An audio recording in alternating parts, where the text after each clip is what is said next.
Hey guys, what is going on? This is Honourable. We're going to continue our top 10 series, moving to third baseman. And guys, I will say this is honestly probably the most saturated position, even over first base.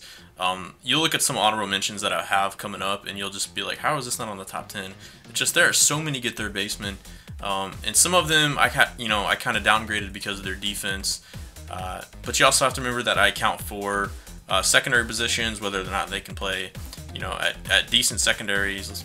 There's one third baseman that can play second on this list. That's why I put him ahead of some others. And there's a few that can play first base and outfield as well. Before I move on to the third base, I always have people asking, why isn't this guy on the list? Why is he on the list? Guys, this is primary only. But I want to say one quick player before I start. Chipper Jones is a left fielder. This Chipper Jones is Impact veteran. He's a left fielder, and it kind of caught me off guard because I was going to put him in this list, and then I looked up and he was a primary at left field. But he can play third. And I just want to let you guys know, if he was on this list, he would definitely probably be in the top 10. I don't know where exactly. You're just going to have to probably wait and see the left field video. Unfortunately, that's kind of how we have to do these videos. But let's go ahead and get started with our honorable mentions. First honorable mention is going to be this Gold Live Series Beltre. Just a solid overall third baseman. Hits lefties really well, hits righties well, has the inside edge, has some good quirks, first pitch hitter, breaking ball hitter, rally monkey, and situational hitter. Also can play first base, and he has some of the best defense among all third basemen on these lists. His speed is really bad, however, but just a nice balanced third baseman. Not enough to make the top 10 now. Next on our honorable mention list is going to be this Buddy Bell. And guys, to me, this is more of a shortstop, but his primary is third. I kind of forget that a lot because I play him at short a ton. The way his defense is set up, I prefer a higher fielding at short and a higher reaction at third. So I think he fits better at short. That being said, he's still a very solid third baseman. Hits righties really well. Has those inverse splits. 97 contact for righties, 75 power, 97 plate vision. He also has 91 contact for lefties. So overall, his contact and vision is amazing. Two downsides to this card: the power versus lefties and the overall speed. Just not a huge fan of. And 49 speed doesn't sound too bad for a third baseman, but to me, I don't know, he just kind of acts like a shortstop. I guess he's kind of similar to Machado, but a very valuable card to have on your team because he can play shortstop. Again, similar to Machado. And speaking of Machado, next on our list, as an honorable mention, is going to be Machado. Now, this list is insane. If I actually did like a top 15 list, I think Machado would come in at like 14. That's how saturated this list is. He hits righties okay. I'm just not a huge fan of his splits versus lefties, nor his vision. His fielding is fantastic, and he has good speed for a third baseman. And like I said, he can play shortstop. He also has the inside edge advantage being a live series, and he has day player, unfazed, and the dead red quirks. So he'll get a small PCI boost there, but just not enough power, really, for me. I mean, he has 81 power versus righties. I'm just not a huge fan of the inverse splits. And another card that would, probably last year would have been on the top 10 third baseman, and the list is so saturated right now. Arenado, again, I'm not a huge fan of his splits either. Versus lefties, he's just not too great. Versus righties, he's good, but again, not great. 85 power is nice. Just not enough contact and plate vision, really, for me, for a position that you want a slugger at. But similar to Machado, his defense is fantastic. 95 fielding. You wish his reaction was a little bit better. His speed is okay. He also comes with a couple good quirks: homebody, day player, unfazed, breaking ball hitter. So the quirks are actually really, really good. And our last honorable mention, and again, this is insane that I have to include all these diamonds. These are some of the best third basemen in the league. In normal circumstances, these guys would be in the top 10. I would say that this guy would probably be 11th if you guys were asking me to rank them, through 15. This guy would probably be 11th. Anyways, for Donaldson, he's a better hitter than Machado, and he's a better hitter than Arenado. And that's probably why I put him 11th. He's a better hitter than all the previous ones I mentioned, actually. His defense is also solid, 84 fielding. But if you're asking me what third baseman I prefer someone that can hit a little bit. Still, though, I would like a little bit more contact and vision, whether it's righties or lefties, and that's really what kept him out of the top 10. His live series quirks are day player, first pitch hitter, and dead red, so he has some good quirks as well. So let's go ahead and move on to our top 10 list.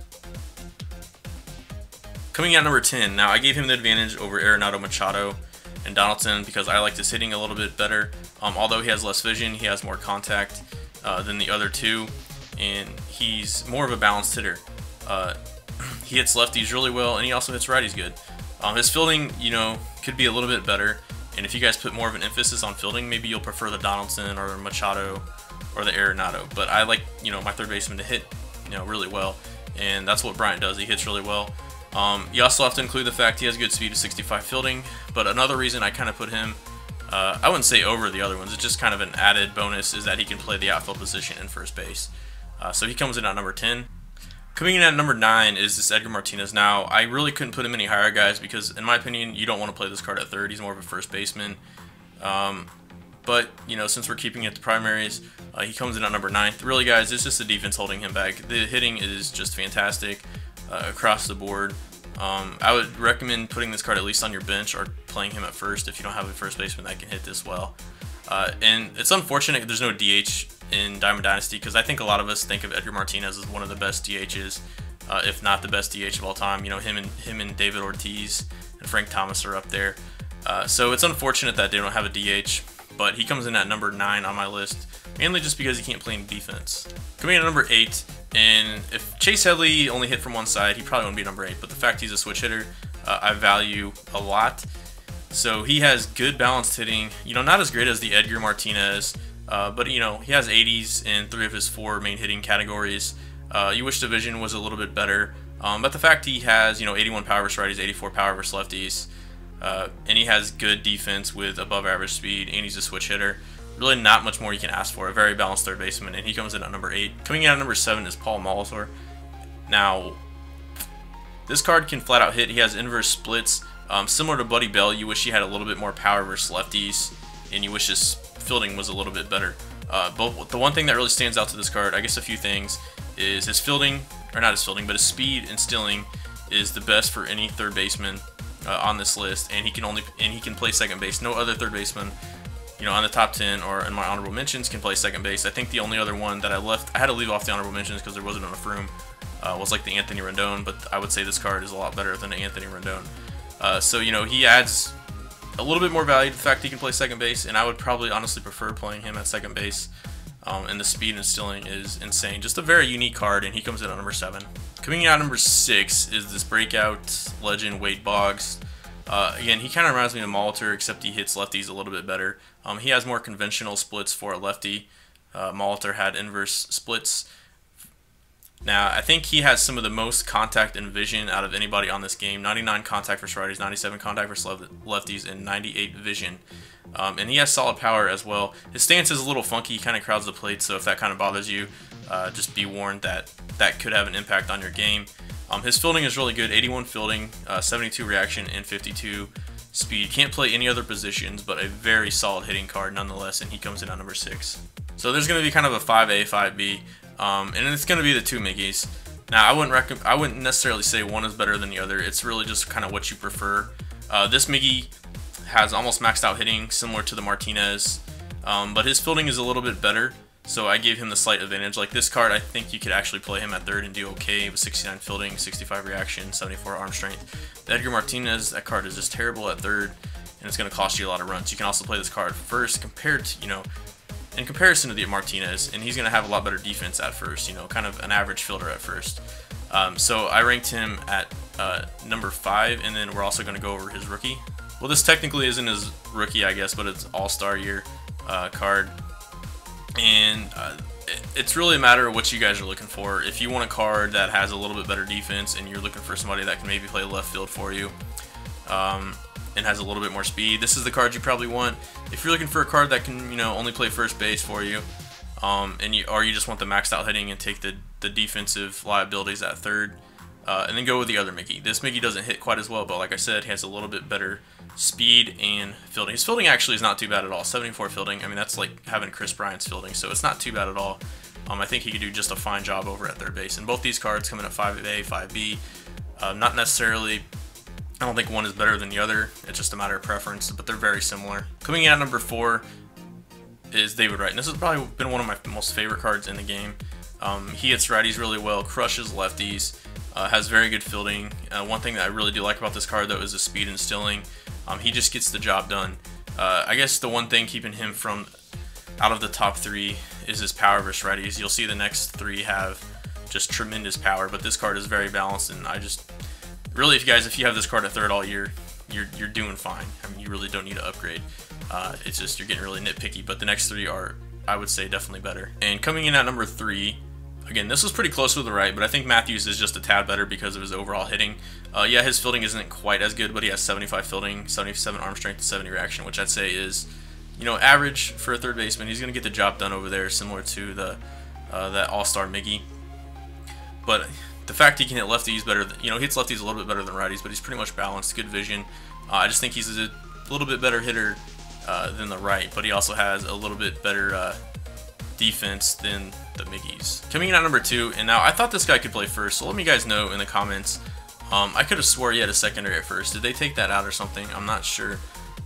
But that's one reason I kind of had him a little bit higher than Matthews. That being said, I think he's a slightly better hitter than Matthews because of his vision and his contact. He still has very good power versus lefties. Matthews has the advantage in power versus lefties. And that's about it. Brett has just a little bit better fielding as well. Nothing too crazy. They're all pretty similar. Slightly above average fielding at third. He's going to get the job done over there. And nonetheless, you could still probably play this card and the Matthews at first, and it'll probably still be fine. But this card comes in at number 2. And coming in at number 1, it's actually not, I don't think it's been unlocked yet. So I had to go on the Show Nation website. It is the 99 overall hardware Chipper Jones. Keep in mind, the other Chipper Jones was a left fielder, so that's why he was not on this list at all.